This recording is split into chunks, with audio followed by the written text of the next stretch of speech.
little demonstration while we're parked so you can actually see that the shifters actually work.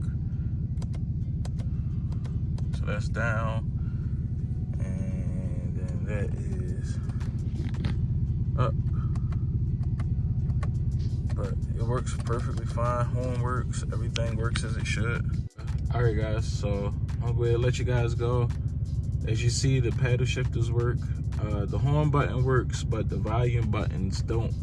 This display button does not work. I mean by display, this button and these buttons don't work. The cruise control, I wasn't sure if it worked or not, but it actually does work. You can see cruise control cutting on and off. So yeah, the cruise control works. Like I said in the past video, I just been driving a car. Yeah, I'm starting to do small modifications, and I thought this would be a good one just to get some footage of. So as always, thanks for checking out the video. This video should be coming out after the New Year's, so happy New Year's everybody, and be safe out there on the holiday, even though this is most likely gonna come out after the holiday, but it is what it is, guys. See you guys in the next video.